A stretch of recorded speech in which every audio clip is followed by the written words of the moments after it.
De manière classique, les frontières sont des délimitations territoriales qui viennent séparer des territoires étatiques voisins, marquer leur identification respective et les mettre en situation de contiguïté géographique de part et d'autre de la ligne. D'un côté, les frontières peuvent découper des milieux économiques et sociaux existants au préalable, et d'un autre côté, les frontières peuvent créer des différentiels qui viennent dynamiser l'existence de ces milieux frontaliers et transfrontaliers. Parmi tous les milieux possibles, à cheval sur les frontières, les villes et agglomérations transfrontalières sont un cas d'étude très intéressant. Elles sont des entités urbaines qui existent à travers les frontières et de part et d'autre de ces frontières. Elles ont la frontière à la fois comme condition d'existence et comme défi à surmonter. Certains auteurs parlent même des villes et agglomérations transfrontalières comme des laboratoires d'intégration des milieux économiques et sociaux frontaliers et transfrontaliers. Bref, les villes et agglomérations transfrontalières viennent questionner l'objet des frontières et les frontières viennent aussi interroger la nature des villes et agglomérations frontalières et transfrontalières. Les frontières ne sont-elles que des barrières? Ou sont-elles des interfaces créatrices au profit des entités urbaines et de leurs acteurs socio-économiques? On sait aussi que les villes contiguës à la frontière peuvent venir nourrir de nombreuses situations différentes, des situations de complémentarité ou d'opposition. Les villes transfrontalières effacent-elles, relativisent-elles ou renforcent-elles les frontières et leurs effets? Bienvenue sur le podcast de Borders in Globalization. Je m'appelle Ben, je travaille avec le projet BIG. Je parle depuis le territoire des peuples Lekwungen dans la région de la mer Salish. Aujourd'hui, notre podcast porte sur le sujet des villes et agglomérations transfrontalières, enjeux et défis. Et à cette occasion, nous avons le plaisir de recevoir le professeur et géographe français Bernard Rethel, l'un des spécialistes de cette matière. Bonjour et bienvenue Bernard Rethel. Bonjour Benjamin, je suis content d'être là. Merci. Avant de commencer notre discussion, Bernard, pouvez-vous nous dire quelques mots sur votre profil académique, s'il vous plaît? Qui êtes-vous et quels sont vos domaines de recherche? Et pourquoi cet intérêt finalement pour les frontières, les border studies, voire même les cross-border studies? Alors, donc, mon nom est Bernard Rethel, en français, mais la région dont je suis originaire, c'est-à-dire l'Alsace, la région de Strasbourg, qui est frontalière de l'Allemagne, en fait, dans cette région, on m'appelle Rethel. Donc, la prononciation est complètement différente. Et cela vous explique que je suis un enfant d'une frontière, la frontière germano-française ou franco-allemande. Et quand j'étais petit, j'allais me promener avec mon père le long du Rhin, et donc nous voyions ce qui se passait de l'autre côté de la frontière. Et la frontière, je l'ai connue également à travers mes grands-parents, qui, eux, étaient nés dans un territoire, dans un État qui était complètement différent du mien, c'est-à-dire l'Empire allemand, alors que moi, je suis né dans la République française. Donc, qui suis-je? Je suis professeur de géographie politique et urbaine à l'Université d'Artois, donc depuis presque 12 ans maintenant. Et mon projet de recherche porte sur les projets urbains, les aménagements urbains dans des villes en situation de frontière et dans des agglomérations transfrontalières. On va y revenir dans un instant, mais l'idée, c'est d'examiner la planification des projets urbains dans des villes qui sont vraiment très singulières en Europe occidentale et de voir quel type de coopération et quel type de partenariat émerge dans ce contexte-là, qui est celui de l'intégration européenne depuis plus d'une trentaine d'années. Merci Bernard pour cette brève présentation. Nous allons commencer le thème des frontières et de la géographie en général. La terminologie est très variée dans les border studies et même au sein de la seule géographie. Des auteurs insistent sur l'aspect linéaire, d'autres sur le degré d'ouverture ou de fermeture, des seuils, des barrières, et d'autres encore sur l'aspect marqueur identitaire. Certains géographes ont pu parler de frontières comme des discontinuités spatiales ou à l'inverse, d'espaces d'échange et de transition. voire de véritables territoires percés. Dans un document de 2011, Bernard, vous avez employé l'expression de frontière comme objet sémique de différenciation et aussi cette expression d'interface signifiante. Pouvez-vous nous expliquer ces expressions? Alors, d'une part, comme vous le relevez, l'article date de 2011, donc je crois que j'exprimerai les choses d'une façon assez différente actuellement, quoi. Alors, d'une part, je crois qu'il faut revenir un tout petit peu à l'origine du mot sémique.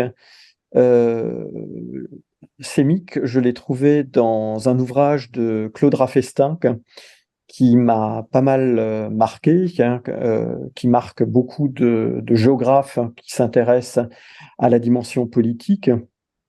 C'est l'ouvrage sur pouvoir et espace qui date de 1980. Et dans cet ouvrage, Claude Raffestin nous parle de l'État qui est producteur de systèmes sémiques, c'est-à-dire de systèmes complexes qui font sens pour la population qui réside sur le territoire. Alors l'un des objets sémiques qu'il évoque, c'est évidemment la langue, mais on peut aussi prendre en compte le système administratif, enfin un ensemble de dispositifs qui sont mis en place par les pouvoirs politiques et qui permettent finalement de construire des identités. Et je pense que la frontière est effectivement un objet sémique, c'est-à-dire c'est un objet politique, d'une part, c'est-à-dire il a une dimension matérielle et c'est quelque chose qui est lié à de la décision politique, à des rapports de force, à de la négociation. Et d'un autre côté, c'est un objet qui, au-delà de sa matérialité, doit produire du sens et qui donc permet de construire effectivement des identités. Alors l'objet sémique, il met en place effectivement de la différence. L'idée, lorsqu'on est dans les frontières westphaliennes, c'est-à-dire les limites d'État que vous avez évoquées, eh bien, l'idée pour les États, c'est de se distinguer des États voisins, et donc de bien marquer que lorsque vous passez la frontière, eh bien, vous changez d'État, vous changez de règles, vous changez de normes, etc. Donc c'était pour cela que j'avais donné ce terme d'objet politique sémique. Et d'autre part, l'idée d'interface, elle me vient de Jean-Luc Piermet, donc, qui est un géographe qui a beaucoup travaillé en Afrique subsaharienne.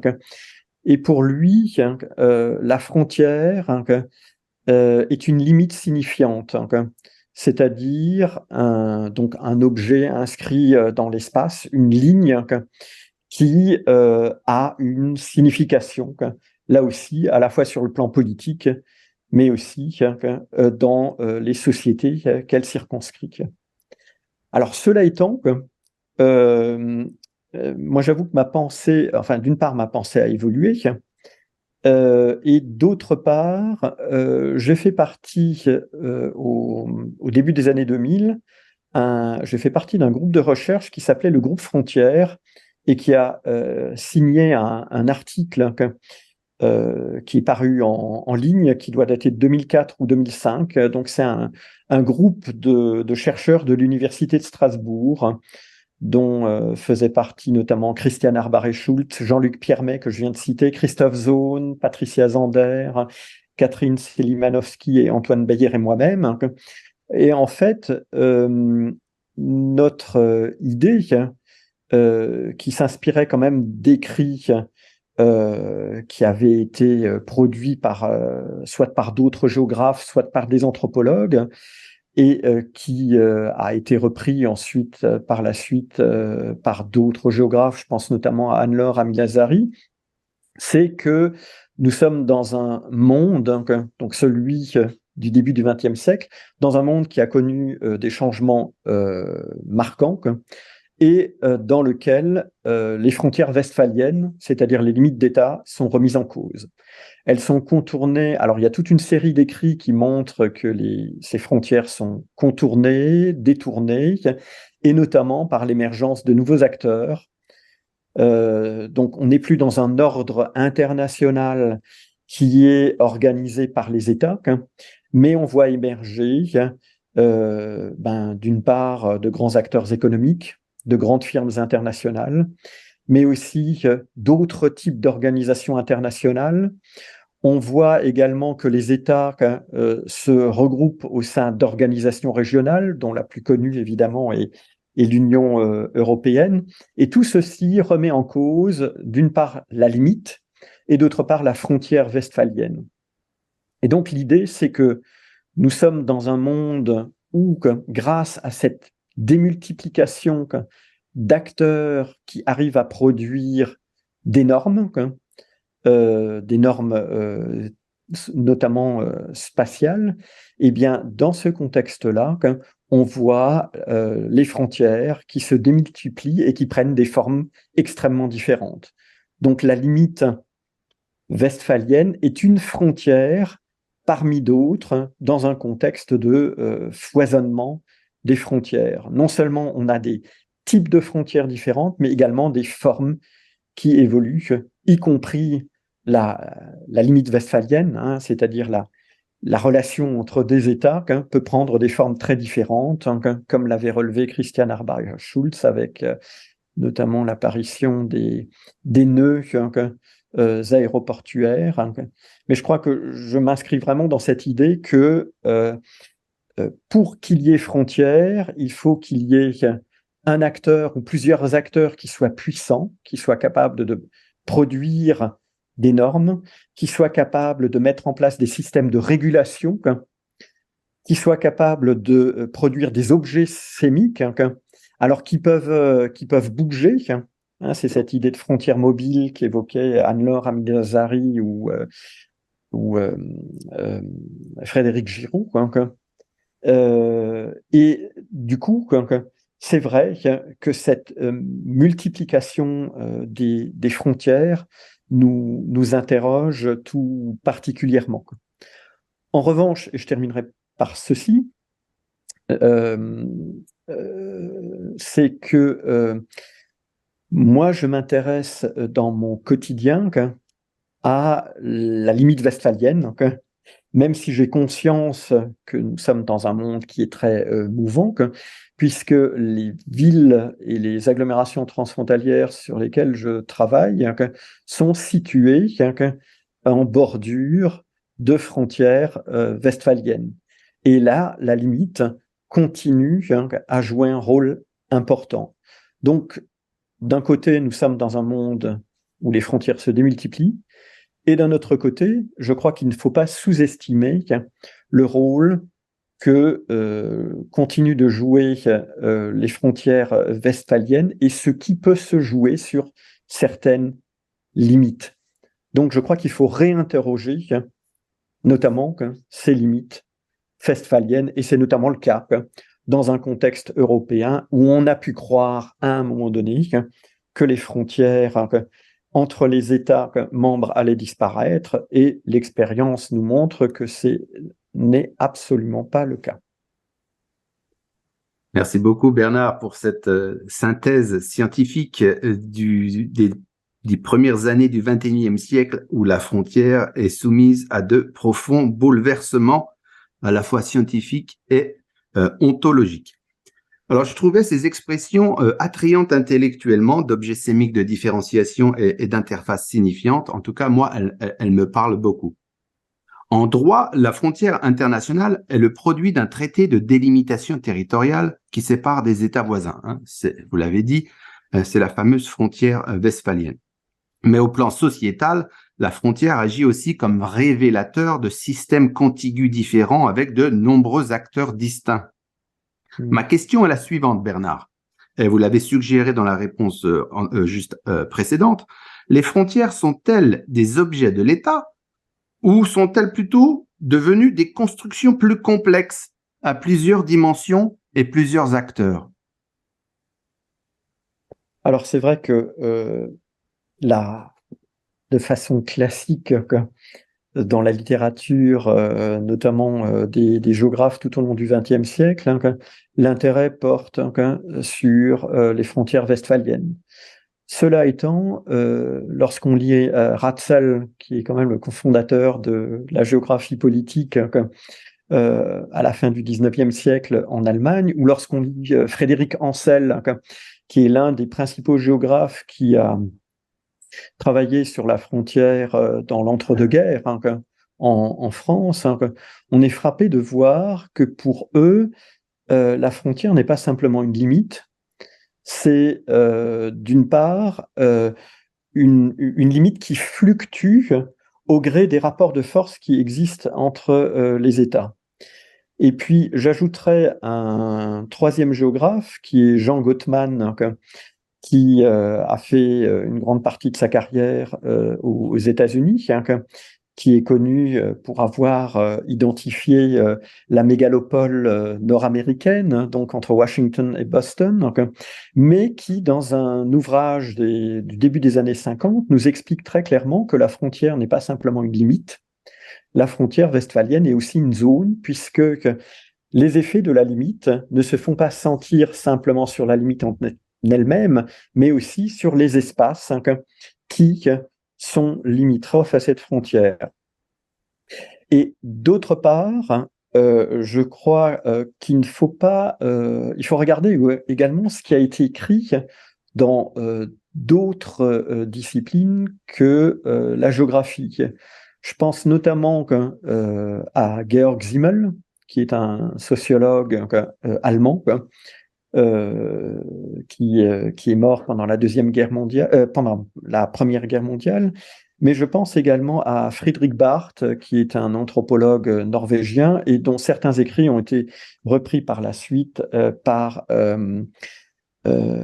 Cohen, qui est un autre anthropologue dans les années 80, et qui montre que la frontière, c'est effectivement une construction sociale, c'est une construction qui permet de construire l'identité d'un groupe. Et je crois que la rencontre de ces différents éléments permet effectivement de nous dire que la frontière, d'une part, c'est une construction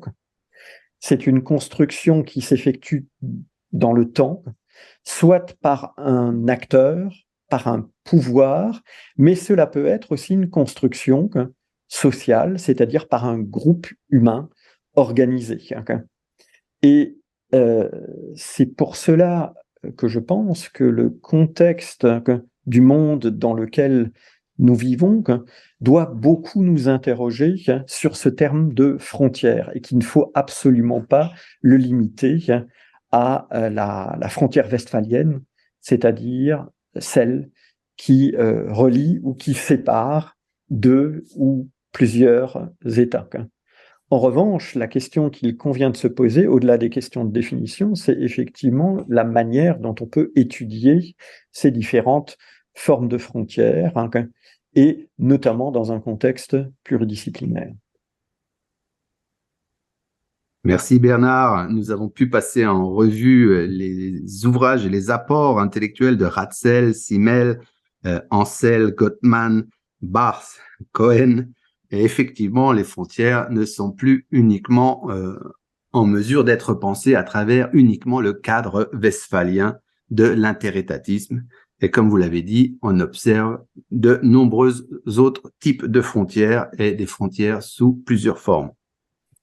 Passons à la section sur les villes transfrontalières à présent. Certaines villes sont frontalières et peuvent venir former une agglomération transfrontalière. Alors, je suis allé voir l'étymologie du mot ville, et ça remonte à la fin du Xe siècle, et ça signifie réunion de maisons habitées disposées par rue. Voilà donc maintenant une question de définition. Comment définir ce qu'est une ville ou une agglomération transfrontalière? Est-ce qu'il y a des indicateurs particuliers, Bernard? Alors, c'est vrai que vous avez évoqué déjà l'étymologie et la définition de la ville. Alors, je crois qu'il faut distinguer différents stades, mais peut-être avant de les évoquer, je voudrais rappeler que je travaille essentiellement sur l'Europe occidentale, donc, et que même si je lis des ouvrages et des articles qui portent sur d'autres régions du monde, donc, mes propos vont peut-être être quand même très européocentrés. Donc, par avance, je m'en excuse un petit peu. Alors, d'une part, je commencerai par ville transfrontalière. La ville transfrontalière, c'est un oxymore et ça n'existe pas. Parce que la ville, c'est un espace urbain construit, c'est une concentration d'acteurs. C'est ce que Paul Claval appelait un lieu de maximisation des interactions sociales. Donc ça renvoie soit à une forme, mais qui est associée évidemment à une population et un ensemble d'acteurs, soit à un pouvoir politique. La ville au sens de la municipalité, d'un pouvoir urbain. Et du coup, lorsqu'on est dans le transfrontalier, c'est-à-dire dans un contexte où il y a au moins deux États, eh bien, on ne peut pas avoir une ville transfrontalière qui dépasse ses limites nationales. En revanche, ville frontalière, ça c'est effectivement possible, c'est tout simplement un espace urbain qui est accolé à une frontière nationale, mais qui n'a pas forcément, qui n'a pas de vis-à-vis de l'autre côté de la frontière. Ensuite, on peut parler de l'agglomération transfrontalière. Là, on est véritablement dans un espace urbain continu qui présente une véritable continuité de part et d'autre de la frontière. Alors, peut-être que je peux vous montrer de quoi il s'agit à travers un petit exemple. Alors, vous avez là l'exemple de l'agglomération bâloise. Je ne sais pas si vous le voyez. Très bien, on le voit très bien. Alors, vous avez ici une photo aérienne de l'agglomération bâloise. Donc, vous voyez un ensemble de constructions, des bâtiments qui sont un petit peu plus grands que d'autres. On voit ici apparaître le Rhin, donc le fleuve. Nous avons ici cet aéroport qui est le symbole d'un équipement d'une grande agglomération. Et sur ce territoire très urbanisé vivent à peu près 500 000 personnes qui, en fait, vivent dans 3 pays différents. Alors, on a des petits indicateurs. Ici, l'aéroport est situé en France. Ici, nous avons la ville ancienne de Bâle qui est située en Suisse. Le Rhin fait frontière entre la France à l'ouest et l'Allemagne à l'est, dans cette zone-là. Et puis ensuite, on a une petite partie ici entre entre Suisse au sud et Allemagne au nord. Le Rhin fait également frontière. Donc ici, nous sommes en Allemagne, ici en France et là en Suisse. Et on le voit sur la carte voisine, ces frontières qui apparaissent ici à travers des limites qui ont l'air d'être relativement sinueuses sur la partie terrestre et qui s'appuient sur le Rhin à d'autres endroits. Ça, c'est une agglomération transfrontalière, un espace urbain où on a une continuité morphologique, c'est-à-dire si la frontière n'était pas présente, eh bien on serait dans un espace urbain continu, des maisons, des constructions, des fonctions, et la limite internationale, en fait, interrompt brutalement ce qui apparaît comme continu. Donc, on est dans des objets qui sont un petit peu singuliers. Nous en avons un certain nombre le long de la frontière entre les États-Unis et le Mexique, par exemple. On en trouve dans toutes les régions du monde.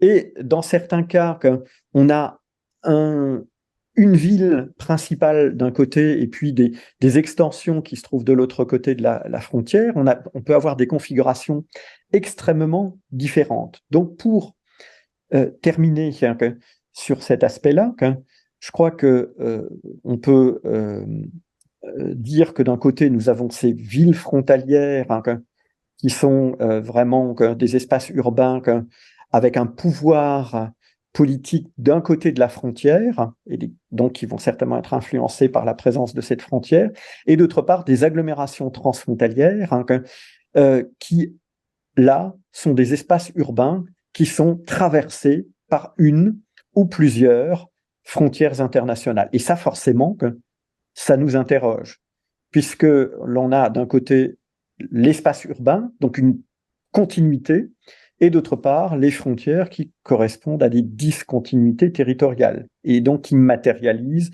les limites des pouvoirs des États. Merci Bernard pour ces réponses et pour ces visuels. Je mettrai les visuels en lien sous les références de la vidéo. On sait que la délimitation territoriale joue un rôle de coupure. Vous l'avez précisé plusieurs fois. Mais quels sont les enjeux spécifiques pour les villes frontalières et les réseaux urbains transfrontaliers face à cette frontière coupure? Pouvez-vous nous donner quelques précisions, s'il vous plaît, Bernard? Alors, il est peut-être difficile de réduire les enjeux et les défis que doivent relever ces villes frontalières et les agglomérations transfrontalières en quelques mots. Je vais quand même essayer assez rapidement. Alors, d'une part, lorsqu'on a affaire à des villes qui sont en situation de frontière, et ce qui est également le cas des agglomérations transfrontalières, on est toujours en périphérie des États. Donc, c'est-à-dire une situation marginale. Donc, cela veut dire que les États n'y prêtent peut-être pas forcément toujours attention, ou alors, au contraire, il s'agit de territoires qui peuvent être soumis à des menaces, celles qui existent et qui sont présentées par l'État voisin. Et c'est vrai que de façon classique, beaucoup de villes frontalières sont au départ des villes dans lesquelles ont été construits des systèmes de fortification et qui sont là pour assurer leur défense. C'est forcément une contrainte, c'est une contrainte pour les acteurs, les entreprises, les entrepreneurs de manière générale. Alors ça a quand même disparu dans de nombreuses régions du monde, mais on sait que malgré cela, il y a encore des régions du monde où cela peut avoir un effet. L'autre point qui pourrait peut-être correspondre à un enjeu, c'est que ces villes donc sont soumises à la proximité de la frontière, c'est-à-dire qu'elles sont très dépendantes des décisions qui sont prises par les États. Et on l'a vu par exemple pendant la période du Covid-19, y compris en Europe occidentale, quand même dans un contexte d'intégration européenne, la fermeture brutale des frontières, c'est-à-dire la restriction brutale de la circulation des personnes sur les frontières, a eu un effet quand même sur l'organisation des services urbains dans des contextes de mobilité qui étaient relativement élevés. Donc, dans ces villes frontalières et ces agglomérations transfrontalières, il y a des enjeux qui sont liés véritablement à la mobilité et au régime des frontières. Plus le régime de la frontière est ouvert, c'est-à-dire une bonne entente entre les deux États, plus a priori la mobilité et les interactions sont fortes. Alors, dans un contexte où la mobilité, au contraire, est extrêmement restreinte et dans des contextes de régime relativement fermés, on a malgré tout un jeu qui peut apparaître et qui est notamment lié au système d'échange illicite ou de contrebande, etc. Donc, je dirais que l'un des enjeux, là aussi, c'est comment est-ce qu'on fait pour développer économiquement une ville dans un contexte dans un contexte frontalier. Alors voici quelques-uns des défis qui peuvent être relevés. On en rajoutera peut-être un dernier, mais on va peut-être y revenir dans un instant, c'est que le contexte international, c'est-à-dire la situation à proximité d'une frontière, peut aussi créer une stimulation, notamment en termes d'internationalisation. Merci Bernard pour toutes ces précisions sur les enjeux spécifiques et particuliers liés aux villes frontalières et aussi aux agglomérations transfrontalières. J'imagine que deux villes frontalières, et ici dans le cas de l'agglomération trinationale de Bâle, trois villes frontalières qui forment cette agglomération transfrontalière, elles peuvent aussi nouer dans d'autres contextes des relations complexes de diverses natures. Mais concentrons-nous à présent sur les différents défis à surmonter. Et là, j'ai une question un peu multiple. À quelles principales contraintes sont exposées les villes et agglomérations frontalières et transfrontalières? Par exemple, je pense en matière de planification urbaine, et ça rejoint votre projet de recherche. Mais plus directement, quelle influence y a la frontière internationale? Alors, ok, elle découpe, elle coupe, elle sépare, elle divise, mais en même temps, elle rapproche, elle crée des liens, elle met des situations de contiguïté, elle crée des situations de voisinage. Et puis, ces entités urbaines sont-elles finalement impactées majoritairement par l'asymétrie des systèmes politiques et juridiques entre pays voisins? Bon, c'est une grosse question, c'est une question multiple, Bernard, et merci d'essayer d'y répondre. Alors, je vais essayer d'y répondre le plus simplement possible. Je partirais peut-être de cette idée d'asymétrie, parce qu'effectivement, lorsqu'on est dans un contexte transfrontalier, c'est-à-dire dans un espace où apparaissent plusieurs frontières, plusieurs limites internationales, et ce qui est le cas par exemple de l'agglomération bâloise, on est frappé par le fait que les régimes politiques, les règles et les normes ne sont pas les mêmes de part et d'autre de la frontière. Et cela veut dire que, par exemple, eh bien, on a toute une série de services urbains qui peuvent fonctionner dans des cadres nationaux, mais pour lesquels il est extrêmement difficile de fonctionner dans un cadre transfrontalier. Alors, il y avait une thèse de Bernard Jouve sur l'agglomération genevoise qui date du milieu des années 90 et qui montrait très clairement que par exemple, les systèmes d'égout, les systèmes de distribution d'eau, les systèmes de transport public, les systèmes de déchets, de gestion des déchets, en fait, ne fonctionnent pas de la même manière selon des normes juridiques, mais aussi selon des normes culturelles qui sont différentes. Et par conséquent, alors lorsqu'on veut fonctionner à l'échelle d'agglomération transfrontalière, on est obligé de trouver des arrangements. On est obligé de négocier des accords. Alors, parfois, entre les communes ou les municipalités qui sont situées de part et d'autre de la frontière, mais très, très, très souvent, on est obligé de faire intervenir les États, parce que c'est les États qui produisent les règles et les normes. Et on s'aperçoit que les normes, les systèmes de tarification, les normes techniques peuvent créer des contraintes extrêmement puissantes.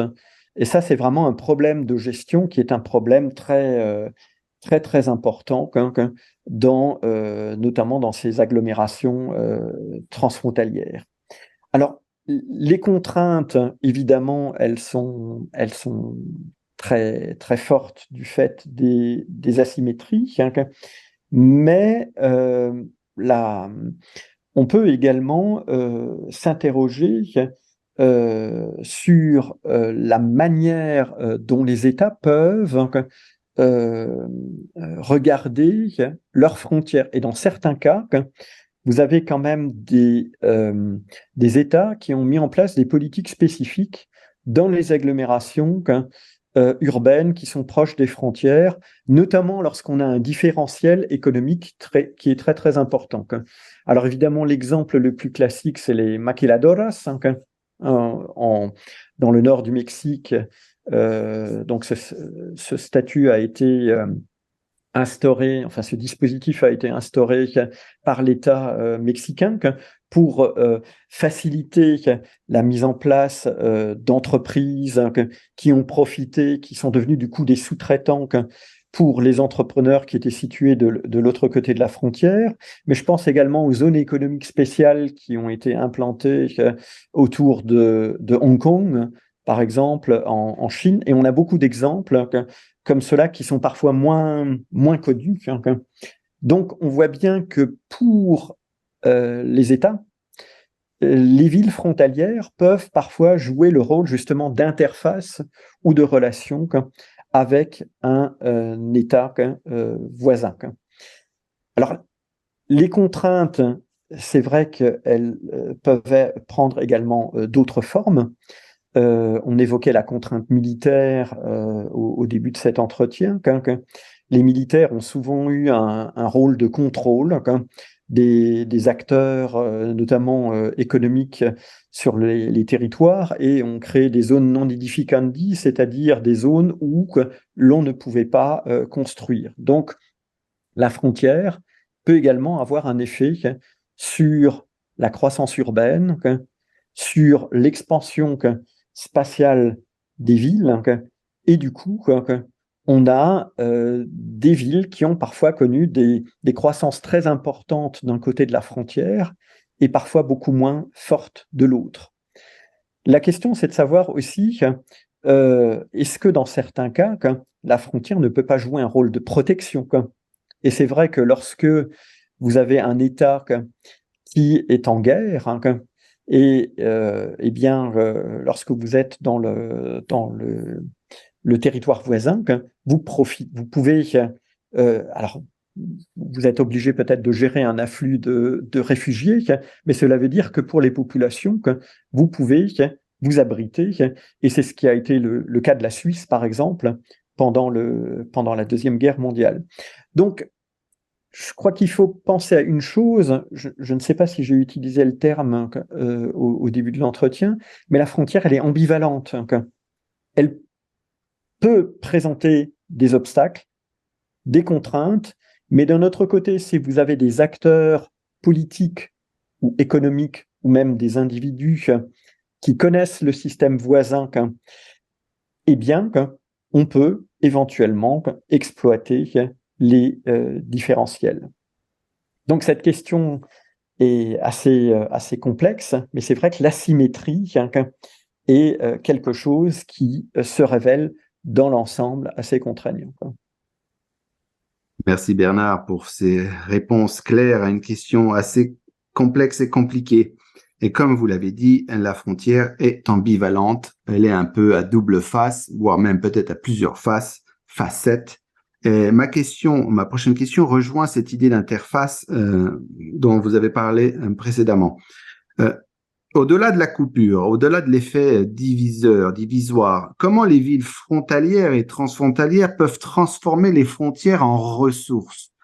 Alors, dans la littérature des Border Studies, certains auteurs utilisent ce terme de ressources pour parler justement du dépassement de cet effet de coupure et même de l'utilisation ou abonation ou de la mobilisation de la frontière pour créer quelque chose de synergique et de dynamique.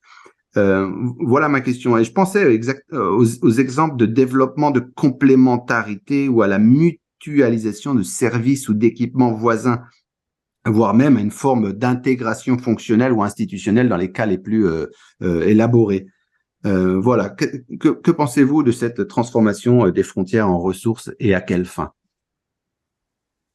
Alors, sur les ressources de la frontière, ou la frontière comme ressource, c'est vrai que vous avez notamment Christophe Zone qui a pas mal travaillé dessus, mais qui a montré que la ressource, elle pouvait présenter plusieurs visages, plusieurs facettes. Alors je crois que d'une part, ça dépend un petit peu des acteurs qui sont présents dans ces villes frontalières, hein, ou dans ces agglomérations transfrontalières. Et je pense qu'il faut avoir présent à l'esprit qu'une ville, c'est toujours une concentration d'acteurs.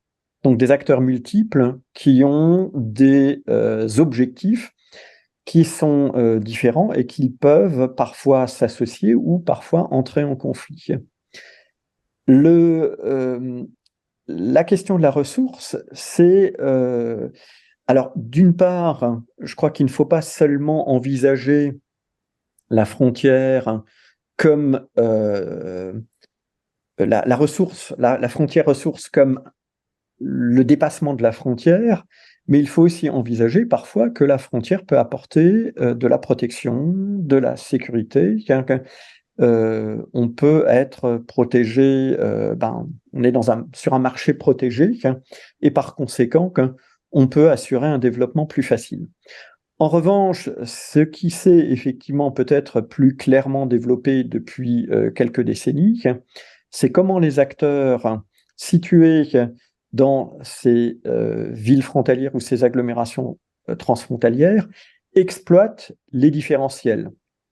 Et là, je crois que les recherches de complémentarité sont effectivement extrêmement multiples, alors notamment sur le plan économique, c'est-à-dire avec des effets de sous-traitance ou des effets de spécialisation. On a les donneurs d'ordre d'un côté et puis la main-d'œuvre et la production d'un autre côté. Les entrepreneurs de ce point de vue-là, je crois, sont tout à fait capables d'imaginer la manière dont on peut exploiter les ressources. Et le fait que dans ces régions frontalières, on peut avoir des coûts du foncier qui sont très différents. Quand vous regardez l'agglomération baloise, vous avez un système qui est assez édifiant, parce que vous avez de grandes entreprises internationales de la pharmacie qui ont leurs sièges sociaux qui sont localisés dans l'agglomération baloise et qui ont installé dans les années 1960, dans les années 80 et également encore plus récemment des établissements qui sont localisés de l'autre côté de la frontière. Alors, tout ce qui est fonction de recherche et fonction de direction est situé dans la partie suisse de l'agglomération, et ce qui est plutôt production et logistique, ou voire loisirs, puisque comme on a affaire à de grandes entreprises, ils ont également des équipements ou des espaces de loisirs, ils les ont localisés de l'autre côté de la frontière. Il faut savoir qu'à Bâle, lorsque vous franchissez la frontière en venant de Suisse pour aller vers la France, vous avez un rapport du coût du foncier de 1 à 7 ou 1 à 8. Donc, les entrepreneurs savent exploiter ces différentiels. La question qu'il convient de se poser, c'est est-ce qu'on peut aller au-delà de cela et revenir sur, par exemple, ce qu'on évoquait tout à l'heure, c'est-à-dire les discontinuités qui existent en termes de services urbains.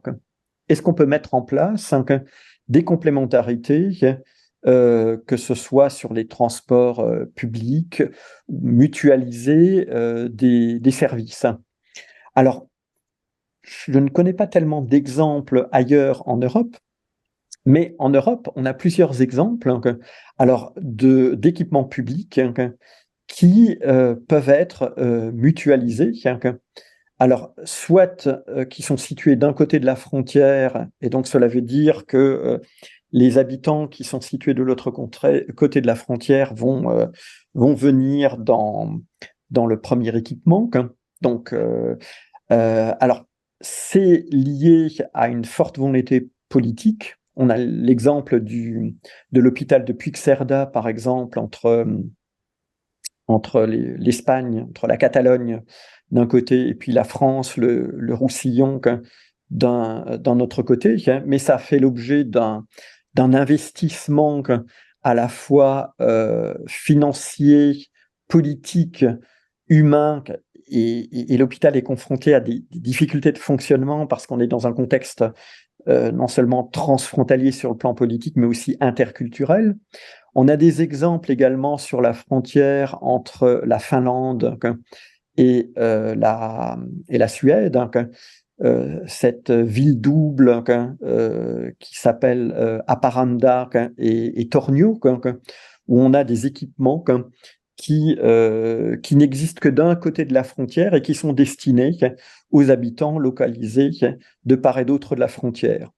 Dans les grandes agglomérations, et là le cas de Bâle est peut-être assez intéressant, mais on le retrouve également à Genève ou à Strasbourg ou ailleurs, c'est les transports publics qui ont été instaurés à l'échelle transfrontalière. Alors ça paraît peut-être quelque chose qui devrait être évident, mais il faut quand même savoir que pendant des décennies, vous aviez souvent une discontinuité très forte en termes de transport public, c'est-à-dire il n'y avait pas de continuité, ou alors il fallait changer de mode de transport, ou les modes de transport fonctionnaient très bien d'un côté et de l'autre côté ne fonctionnaient pas. Donc tout ceci, effectivement, mutualisation,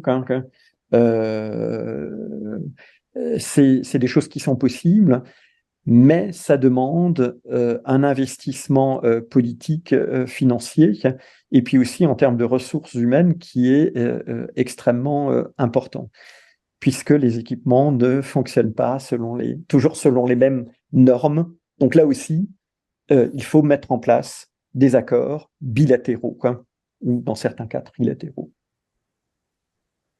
Merci Bernard pour toutes ces informations sur les frontières ressources ou les ressources des frontières et leurs aspects multiples à différents niveaux. Les entités urbaines dont nous avons parlé jusqu'à présent ne sont qu'un des cas possibles des aspects frontaliers et espaces transfrontaliers. On a aussi des plaines, des montagnes, des littoraux, des espaces fluviaux, et c'est le cas du Rhin, et des espaces maritimes. On a pu dire que les espaces frontaliers en Europe sont peu à peu devenus des espaces transfrontaliers. Je voulais savoir quel était le rôle des villes frontalières et agglomérations transfrontalières justement dans la construction de ces espaces transfrontaliers. Est-ce qu'elles y participent? J'imagine qu'elles y participent au moins à l'échelle de l'espace urbain, mais est-ce qu'elles sont un peu des pivots, des points névralgiques d'un espace transfrontalier plus large?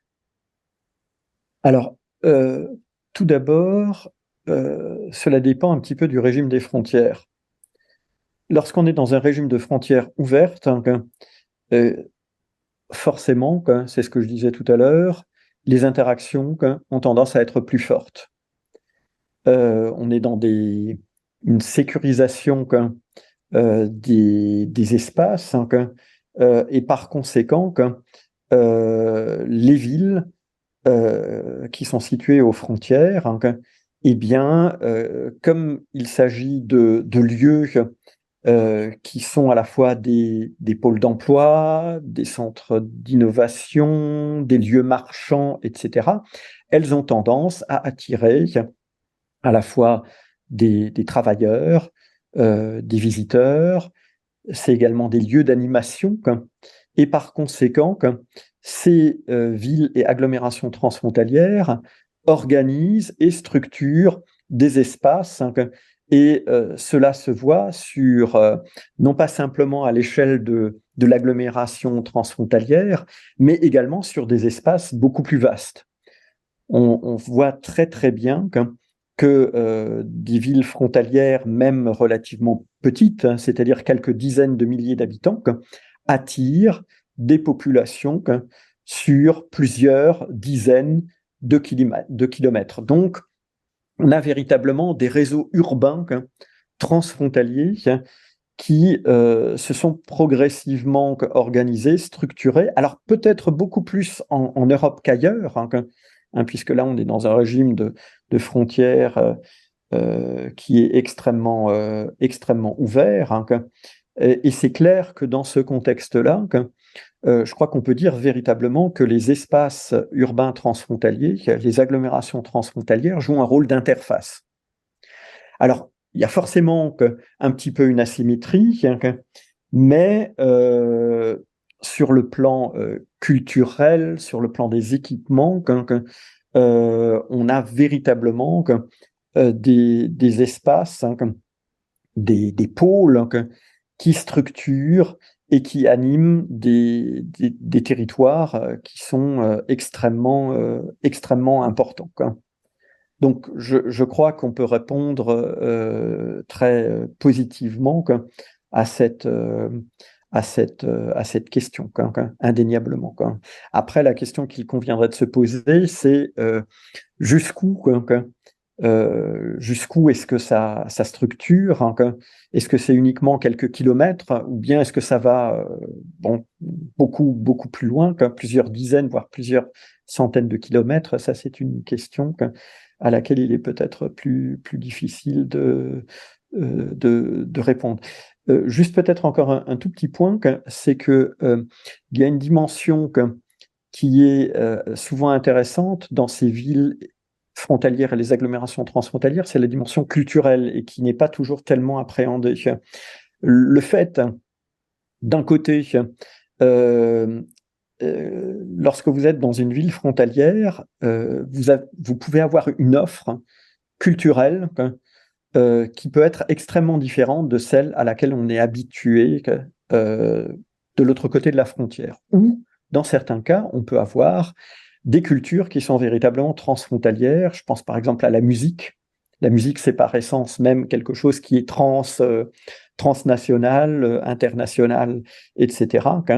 Et là, dans ce cas-là, les villes frontalières et les agglomérations transfrontalières peuvent jouer un rôle tout à fait significatif.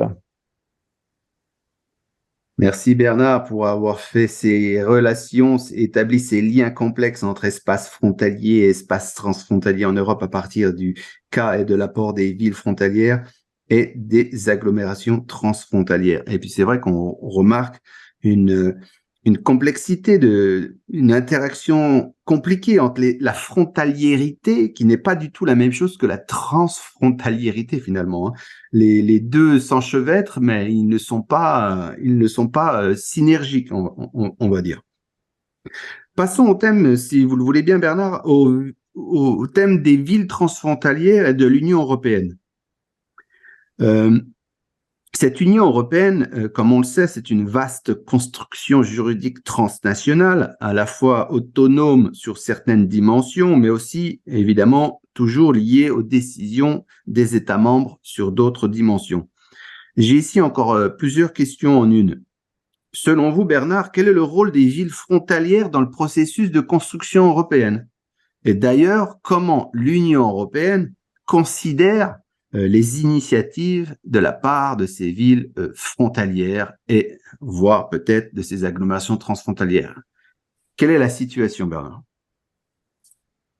Alors, cette dimension a été évoquée notamment en partie dans un chapitre d'ouvrage par Birte Wassenberg, Pauline Pupier, qui est une jeune docteure de géographie qui avait travaillé sur la métropolisation transfrontalière, et moi-même, dans un ouvrage de Monsieur Medeiros, d'Eduardo Medeiros, il y a 2 ans. Alors, le premier point, je pense que vous voyez l'image, la carte de l'Union européenne.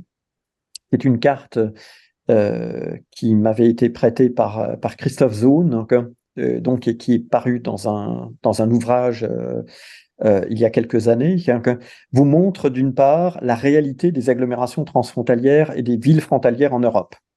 Donc, on voit ici les villes qui sont rangées par taille, donc plus le cercle est grand, plus l'agglomération est peuplée. Et on le remarque par exemple ici, la plus grande, c'est Milan, qui a une dimension transfrontalière, Vienne, Copenhague, mais également toute une série d'autres agglomérations qu'on a déjà citées, comme Genève, Bâle, Strasbourg, Lille, ou l'agglomération Aix-la-Chapelle, Liège, Maastricht. Et vous voyez qu'il y a aussi toute une série d'autres villes et d'autres agglomérations qui sont beaucoup plus petites. Donc, c'est un phénomène qui est très important au sein même de l'Union européenne et sur les bordures même de cette Union européenne.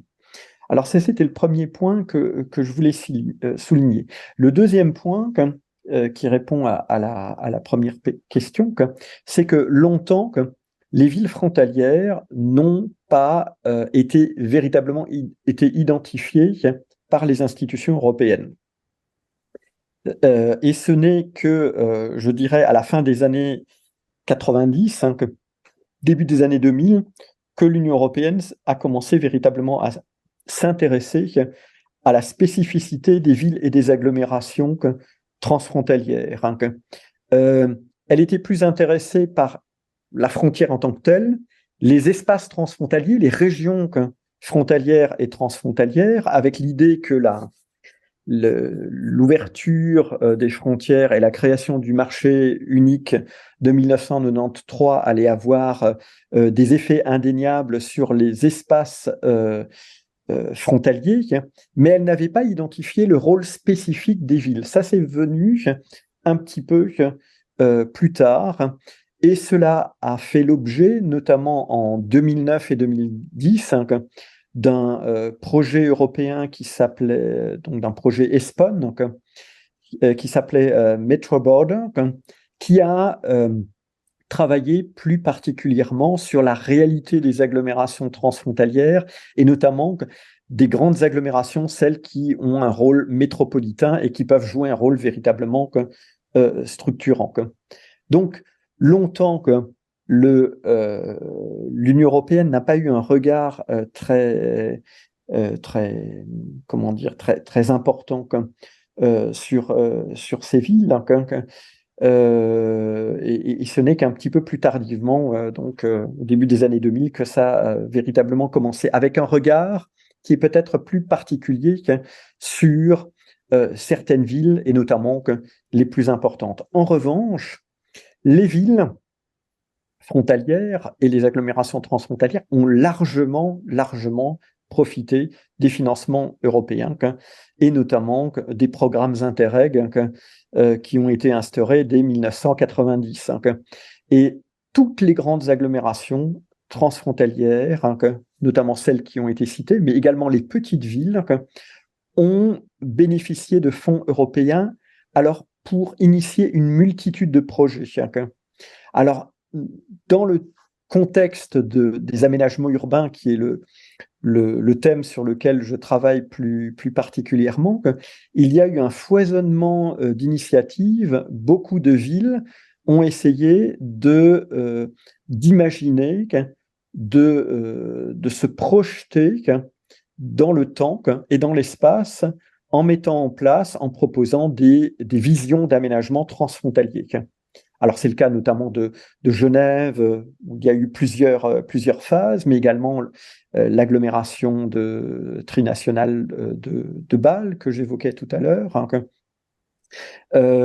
On essaye de penser aussi comment est-ce qu'on peut aménager les lignes frontalières qui perdent leur signification et une partie de leur fonction dans un contexte d'intégration européenne. On essaye de réfléchir justement à des équipements mutualisés, à des questions d'interculturalité. C'est le cas notamment sur la frontière germano-polonaise. On a plusieurs exemples dans les agglomérations de Frankfurt an der Oder, Słubice, du côté polonais.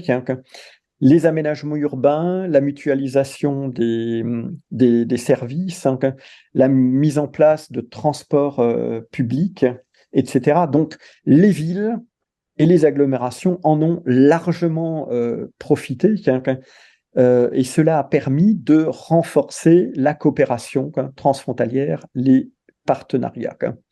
Et je crois qu'effectivement, on peut dire qu'il y a une véritable européanisation de ces villes frontalières et de ces agglomérations transfrontalières par l'aide financière. Même si beaucoup d'entre elles avaient déjà des relations avant 1990, l'apport financier la reconnaissance dont elles ont fait l'objet par l'Union européenne à partir des années 2005-2010 est un plus indéniable. On a une structuration de beaucoup d'espaces transfrontaliers, d'espaces urbains transfrontaliers, d'agglomérations transfrontalières, grâce notamment à ces projets Interreg. Merci Bernard pour cette synthèse particulièrement visible sur vos cartes et très intéressante entre les relations des villes frontalières et transfrontalières et l'Union européenne. Et comme vous l'avez dit, on assiste à une forme d'européanisation par les villes aux frontières ou par les villes transfrontalières, grâce aussi évidemment au soutien financier de l'Union européenne par les programmes Interreg. Et si on se concentre sur quelques exemples de villes et d'agglomérations ou de métropoles transfrontalières. Par exemple, on en a parlé beaucoup jusqu'à présent, mais par exemple Lille, Kortrijk-Tournai, Strasbourg-Kehl, le Grand Genève entre Annemasse et le Pays de Gex, le Détroit et Windsor entre les États-Unis et le Canada, San Diego et Tijuana, et El Paso et Ciudad Juárez entre les États-Unis et le Mexique. Bernard, est-il possible de détecter des grandes tendances communes entre toutes ces villes et agglomérations transfrontalières? Est-ce qu'on peut dresser finalement une sorte de typologie des villes ou agglomérations transfrontalières? Alors, vous avez des géographes qui se sont essayés à cette question-là. L'un des premiers, c'était Christian van der Motten, donc un géographe belge, mais qui avait travaillé surtout sur les agglomérations urbaines, frontalières, transfrontalières, au sein de l'espace européen. Mais vous avez également le LISER, donc, qui est ce centre de recherche publique au Luxembourg, où vous trouvez notamment Christophe Zone, Antoine de Coville, Frédéric Durand et d'autres qui travaillent beaucoup sur ces questions-là. Alors, en termes de critères, alors on peut effectivement faire des typologies. Je crois que la première question qu'on peut se poser, est-ce que nous apporte une typologie? Ça nous permet de classer effectivement les villes, mais est-ce que ça nous apporte quelque chose au-delà de cela? Est-ce que ça nous permet d'avoir également des informations sur la structuration des espaces, sur la place qu'occupent ces villes frontalières, agglomérations transfrontalières dans le réseau urbain, dans les systèmes urbains nationaux, transnationaux, etc. Alors on peut penser peut-être que oui. Alors d'une part, sur les critères, il y a indéniablement des critères de taille, c'est-à-dire la population. On peut évoquer également des critères de morphologie. Quelle est l'extension de l'agglomération, avec l'idée, est-ce qu'il y a une asymétrie ou au contraire une symétrie de part et d'autre de la frontière? Parmi les critères figure également la question des fonctions qui sont exercées. Quelles sont les fonctions qu'exerce l'agglomération transfrontalière? Est-ce qu'on est plutôt dans une dimension métropolitaine, c'est-à-dire des fonctions d'organisation, des fonctions de commandement sur le plan économique, des fonctions d'innovation pardon, et de recherche, des fonctions également en termes de transport et de communication? Est-ce qu'il s'agit de pôles qui sont véritablement innovants et dynamiques aux échelles régionales ou aux échelles mondiales? Et puis, il faudrait peut-être se demander surtout si au-delà de la symétrie et de l'asymétrie, s'il y a un rapport de force aussi qui peut exister de part et d'autre de la frontière.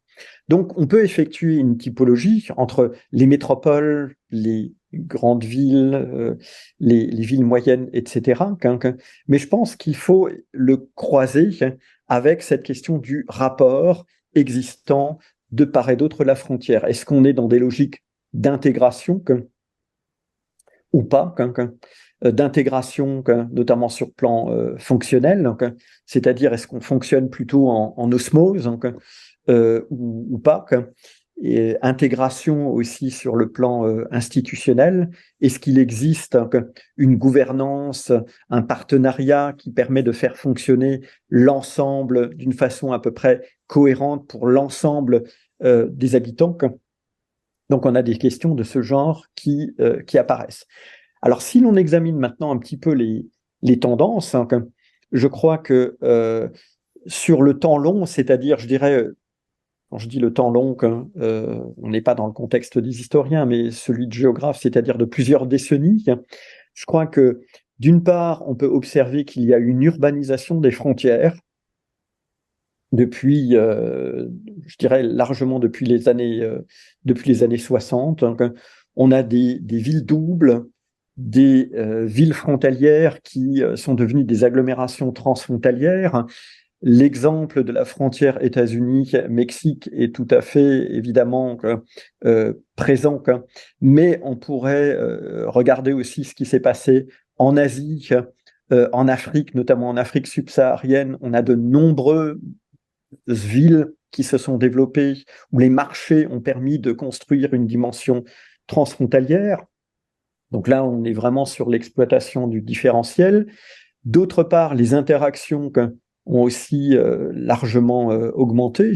Donc ces villes frontalières ou ces agglomérations transfrontalières sont devenues des lieux d'échange particulièrement importants.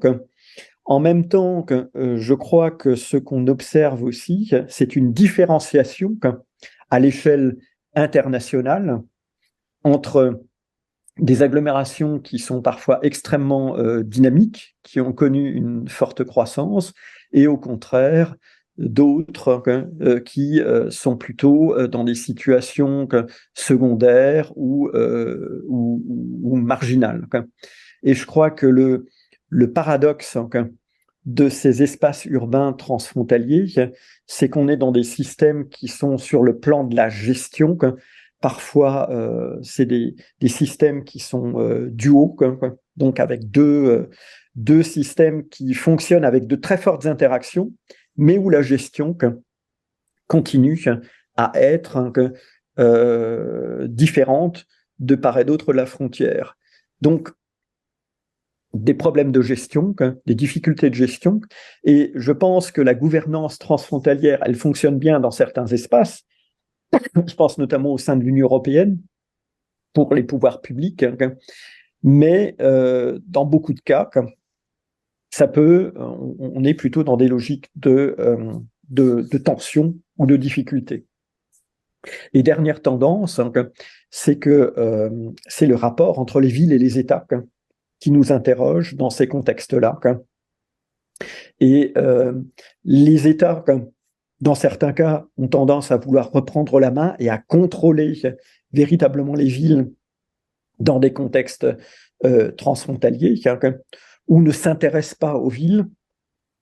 Et puis, d'un autre côté, on a les villes, c'est-à-dire les acteurs urbains et les pouvoirs publics urbains, au contraire, qui, eux, cherchent à développer leurs activités, y compris parfois de façon un petit peu illégale ou illicite, on va dire. Merci Bernard pour ce grand portrait des grandes tendances communes et des possibilités d'émettre une espèce de typologie des villes ou agglomérations transfrontalières tout autour du monde. Nous avons pu parler de l'exemple de Bâle entre l'Allemagne, la Suisse et la France. Et nous allons nous intéresser à présent un peu plus à la Suisse et à son voisinage. La Suisse a intégré certaines villes comme Genève et dans votre cas, Bâle, dans des politiques transfrontalières. Alors ça, c'est intéressant, un pays, un État souverain et indépendant qui développe une politique transfrontalière au bénéfice de ses villes. Ça, c'est intéressant à garder en mémoire. Aujourd'hui, on observe une entité nommée le Grand Genève. Donc, comme son nom l'indique, à partir de Genève et autour de Genève. Et dans ce cas, on observe une intégration à plusieurs niveaux. De nombreux travailleurs frontaliers habitent en France et vont travailler dans le canton de Genève. Mais on assiste aussi également à la persistance de différentiels et d'effets pernicieux, comme l'émiettement urbain en France ou l'augmentation du coût de la vie en général et du coût foncier, comme vous l'avez dit au début de l'interview. Au plan de l'intégration institutionnelle, Bernard, faut-il nécessairement un système de gouvernance transfrontalière pour l'aménagement d'un espace urbain transfrontalier? Vous voyez, je pense au Grand Genève qui est une forme d'intégration institutionnelle. Est-ce que les espaces urbains transfrontaliers finalement ont besoin d'un système de gouvernance transfrontalier pour se développer, pour être plus cohérent? Et finalement, quels sont les avantages de cette gouvernance transfrontalière pour les espaces urbains et les espaces transfrontaliers en général? En fait, la question qu'il convient de se poser, c'est déjà qu'est-ce qu'on entend par gouvernance transfrontalière? Oui. Parce que vous venez de dire qu'effectivement, que dans de nombreuses agglomérations transfrontalières, on a une intégration effectivement transfrontalière qui est souvent d'ordre fonctionnel. On entend par fonctionnel l'existence de flux, d'interactions significatives de part et d'autre de la frontière. Et c'est vrai que le cas de Genève ou de Bâle, de ce point de vue-là, est tout à fait symptomatique, très emblématique, puisqu'on a des dizaines de milliers de frontaliers qui habitent dans les banlieues ou les régions françaises ou allemandes, dans le cas de Bâle, voisines, et qui viennent travailler dans les parties suisses des agglomérations. Cela leur permet d'avoir un salaire qui est beaucoup plus élevé que dans le contexte national. Et on a des effets pervers qui sont indéniables, les coûts du foncier, et qui peuvent avoir un effet peut-être moins sur les frontaliers qui vont travailler en Suisse que sur les populations qui résident de l'autre côté de la frontière et qui travaillent en France avec des salaires qui sont beaucoup moins élevés.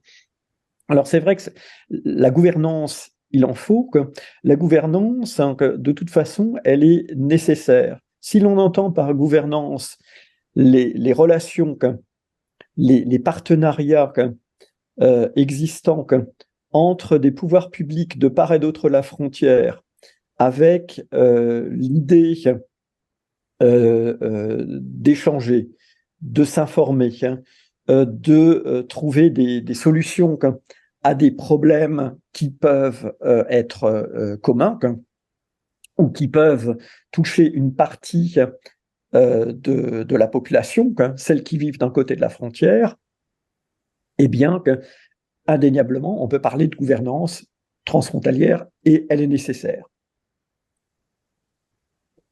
La question, c'est de savoir, après,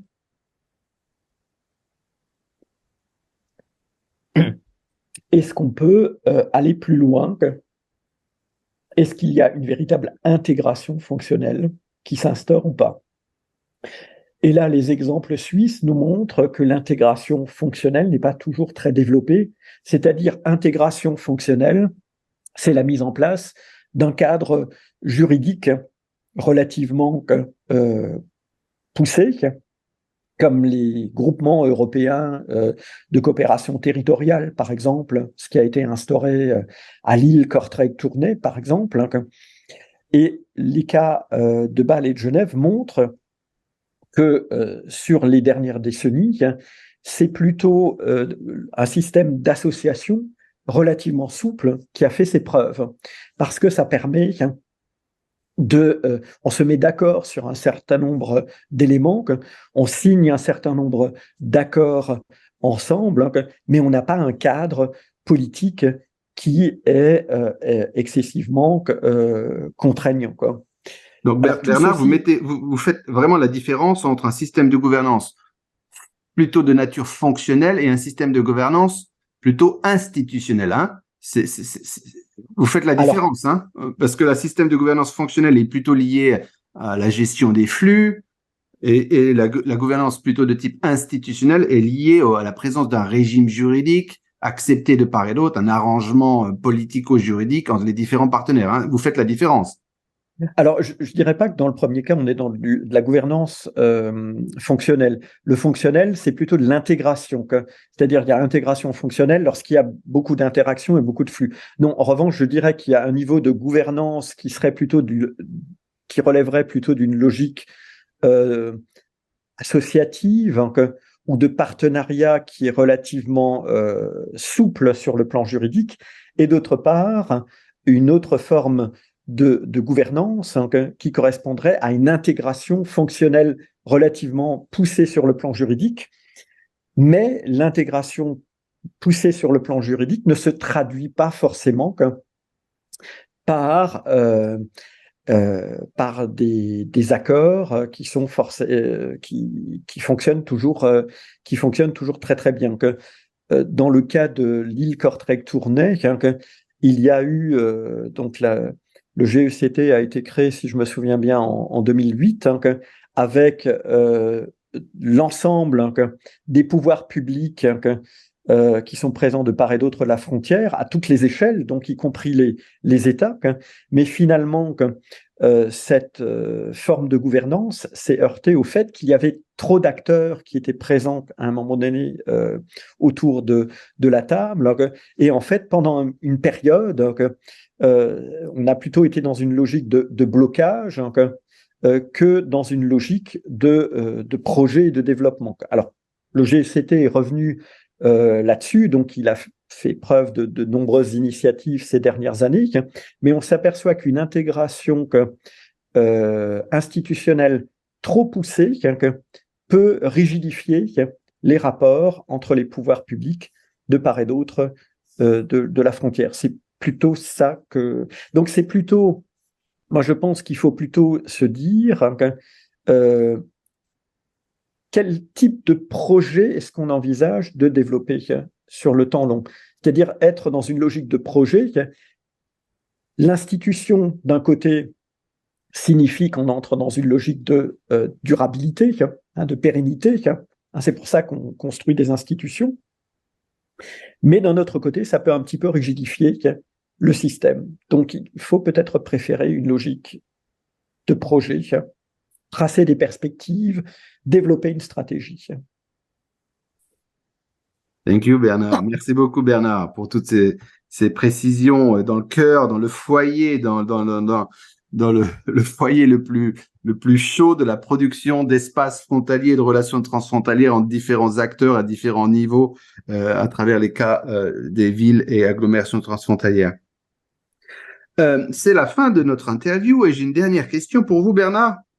Et on va discuter à présent de l'apport scientifique des relations de complexité entre la frontière et les villes transfrontalières.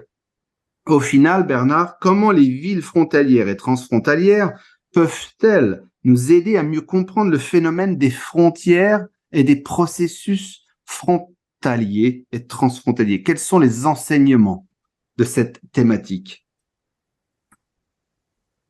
Alors, si l'on revient au départ, où les villes sont des espaces construits et des zones, des lieux, des espaces de concentration d'acteurs, il est clair que lorsqu'elles sont situées aux frontières qui présentent une ambivalence, un certain nombre de contraintes, eh bien, les acteurs localisés dans ces villes peuvent effectivement jouer avec la frontière. Et donc, sur le plan scientifique, il est très clair, du moins en Europe, que les villes frontalières et les agglomérations transfrontalières constituent des laboratoires, parce qu'ils permettent de voir dans la proximité comment se comporte un jeu d'acteurs. On est et cette fois-ci, des acteurs locaux, soit des entrepreneurs, des individus, mais également des pouvoirs publics locaux. Donc je pense que ces agglomérations transfrontalières permettent de voir à la fois les tensions, elles permettent de révéler le rôle que jouent véritablement les frontières et leur transformation, parce que les frontières ne sont pas quelque chose de figé. Moi, je pense que les frontières westphaliennes, les régimes des frontières continuent à évoluer très très fortement, et les systèmes juridiques et politiques, même dans le cadre du marché unique européen, continuent de jouer d'une façon très différente. Et chaque fois qu'un État produit une nouvelle loi, cela peut avoir un effet dans les agglomérations transfrontalières. Donc le fait qu'il y ait une concentration d'acteurs, cela veut dire qu'il y a une multiplication aussi des stratégies. Et lorsqu'on est dans des jeux transfrontaliers, on voit d'autant plus ressortir les tensions, les coopérations, les relations. Les villes frontalières et les agglomérations transfrontalières sont véritablement des révélateurs de ce qui peut se passer aux frontières et parfois des changements d'atmosphère. De ce point de vue-là, les villes sont extrêmement réactives. Et là aussi, on peut penser au Covid-19, lorsqu'il y a eu... lorsque les restrictions ont eu lieu sur ces espaces transfrontaliers intégrés, par exemple sur la frontière franco-belge, il existe une coopération très importante en termes sanitaires. Et en fait, vous avez par exemple 2 hôpitaux, l'un qui est situé à Tourcoing en France et l'autre qui est situé à Moucron en Belgique, qui sont localisés à moins de 2 km à vol d'oiseau, entre lesquels vous avez une coopération qui existe depuis de nombreuses années. La frontière a fermé pendant la pandémie du Covid, la frontière a été fermée. Donc les patients qui traversaient la frontière n'ont plus pu se rendre dans ces hôpitaux. En revanche, les médecins et le personnel soignant a continué à échanger des informations, à prodiguer des conseils entre eux. Donc, on voit que de ce côté-là, il y a eu du transfrontalier. On s'aperçoit aussi que la restriction aux frontières a eu des effets sur les identités. On a assisté, alors c'est le cas sur cette frontière franco-belge, dans l'agglomération binationale Lille-Kortrijk-Tournai, mais également entre Strasbourg et Kehl, on a assisté à un retour de regard sur l'altérité, sur le voisin, de discours désobligeants sur le voisin, chose qui n'existait, semblerait-il, plus depuis des décennies. Donc on voit bien que la frontière, ces espaces urbains transfrontaliers sont véritablement des révélateurs et des laboratoires de l'évolution que connaissent les frontières, à la fois dans leurs tensions, les tensions, et à la fois dans leurs ouvertures. Merci Bernard. Alors, je voudrais peut-être juste présenter une dernière image, parce que je pense que vous reconnaissez avec plaisir un morceau du mur de Berlin qui ne se trouve pas localisé sur l'espace qui a été démantelé, l'espace du mur proprement dit, mais qui se trouve à Berlin, à quelques kilomètres de cet ancien mur. Et j'aime bien terminer par cette image parce que je crois qu'il nous montre l'extrémité que peuvent connaître les frontières. Le mur, c'est à la fois une frontière ultime et en même temps ce n'est pas une frontière, parce que ça empêche complètement le passage, ça empêche les populations, les acteurs de se rencontrer. Et je crois qu'on est dans un monde qui a besoin de frontières, parce que les frontières sont sont des marqueurs, des limites, des discontinuités, mais en même temps qu'il faut des portes, il faut des points de passage, il faut des relations. Et je pense que c'est un petit peu le discours que j'aurais envie de donner en conclusion, c'est que les frontières sont à la fois nécessaires, mais en même temps, il est fort utile de les garder poreuses et de permettre des régulations et des rencontres de part et d'autre de ces objets. Merci beaucoup Bernard pour ce riche interview sur les villes frontalières et les agglomérations transfrontalières. Nous avons passé en revue les structures, leur morphologie, les tensions, leurs fonctions. Et effectivement, vous l'avez dit, hein, les villes frontalières, les agglomérations transfrontalières sont des révélateurs. C'est même plus aussi des microscopes sur le bouillonnement de l'action frontalière et transfrontalière et des transformations de l'objet frontière et aussi de la transformation de la manière de penser des frontières. Vous avez aussi signalé que c'était des espaces de sécurité et aussi des espaces de grande sensibilité qui peuvent revenir dans l'actualité, notamment avec les effets de la pandémie et de la fermeture des frontières.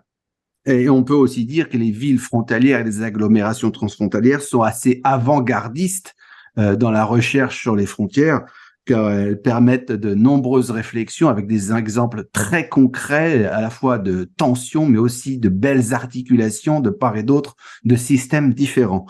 Eh bien, je vous remercie au nom de toute l'équipe Borders in Globalization, Bernard, pour votre participation à ce podcast. C'était le podcast Borders in Globalization. Merci pour votre attention et rendez-vous le mois prochain pour le prochain interview. Merci Bernard. Merci Benjamin, à bientôt. À bientôt, bye bye.